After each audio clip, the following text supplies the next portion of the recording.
Hey you guys, it's your girl T, and I want to go ahead and shout out Thaddeus for Well on Facebook. Thaddeus sent me this sad stories coming out of our second favorite state, trifling ass Texas. So what happened is that there's this little baby boy, his name is Riley, and last December there was a bunch of teenagers partying at his house. And they were partying with his parents, and they heard a faint cry in the back bedroom. So while they were all partying and the parents were drunk and high, one of the teenagers snuck into the bedroom because she kept hearing crying. She found this poor emaciated baby. This baby was just tiny. He was dehydrated. He hadn't been fed. He hadn't eaten. He hadn't had a drop of water in months. So they ended up running out the house. They went and told an adult, and the adult ended up calling the police on these two young parents. And these two young parents were just recently sentenced to 60 years in prison. So this is making national news. I'm going to go ahead and play you guys a news clip right now, and I will come back with the rest of my comments. 60 years in prison for starving their baby boy nearly to death. The evidence was overwhelming and horrible. It only took a jury 40 minutes to decide the Hood County mom and dad were guilty. As for their victim, their little boy, we're told he's safe. He's in good hands and doing really well. Fox 4's Laurie Berger has our story.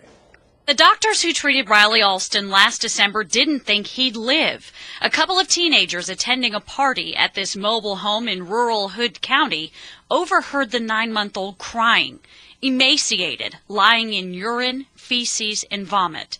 The teenagers called an adult who took baby Riley to the hospital. Well, they saved Riley's life. At his age, Riley should have weighed about 22 pounds. Hood County District Attorney Robert Christian says the parents may not have fed him for 2 months. Brittany Alston told the investigator when asked, "Why didn't you take this child to the doctor?" She responded that she had other things to do, like getting the oil changed in her car. Here's what Justin and Brittany Alston looked like when they were arrested.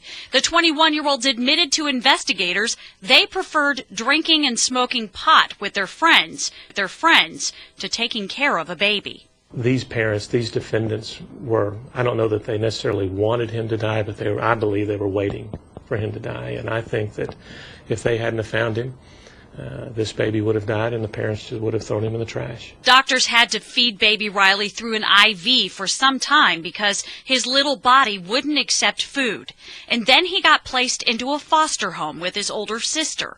In just a few months, Riley rebounded, fattening up the way a baby should. The foster mother was not a nurse, was not a doctor. All the foster mom really did was feed this baby. The only difference between the two pictures is a few months and food. This week, a Hood County jury convicted Riley's parents, and with the widest range of punishment Texas law allows, from probation to life in prison, the jury sent them away for 60 years.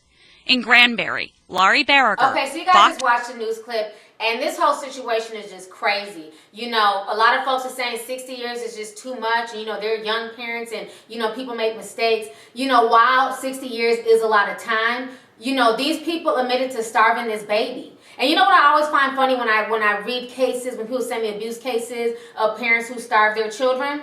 Whenever you look at these parents, they're not starved. They're eating well. They're drinking well. How do you get up every day and make yourself breakfast, lunch, and dinner, but then you neglect to feed your child? And this is a baby, a 9-month-old baby who depends on you. You know what I'm saying? This baby cannot do anything for itself. If you didn't want the child, you should have gave the child up for adoption. Or how about getting on birth control and not getting pregnant in the first place? I really feel like this was some sadistic shit that her and her boyfriend were getting a thrill off of starving this baby. Who the hell does not feed their child for 2 months straight? But yet and still, you're drinking, you're getting high, you're eating your ass off after you get the munchies and shit, and your baby sitting in the back bedroom starving? This is insane to me. And like the prosecutor said, they probably would have just threw the baby in the trash. Another thing that bothers me with the story is where the hell is the family? The mother and father were together, which is rare. So you have two young parents together in the household. Where was the father's parents? Where was the mother's parents? Where were the grandparents? Where were the cousins, the aunties, the uncles? Who else looked after this child besides these two druggies? And I'm sure everybody in the family knew that they were drunks and damn potheads. So why was nobody else going over there to go check on the child and make sure that the child was okay? If these teenagers had not been at the house partying that night, this baby would very well be dead. And probably nobody would even care. This whole situation is sad. I don't feel bad for either one of these trailer trash, trifling ass Texans.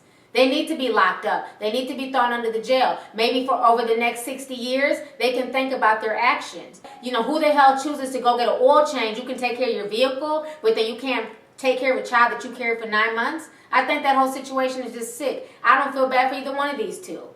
So anyways, go ahead, leave a comment, let me know your thoughts on the entire situation. Do you guys think that 60 years is 60 years too much? Or do you guys think that they deserve, being that, you know, they were basically trying to kill this baby? So let me know your thoughts. All right, deuces.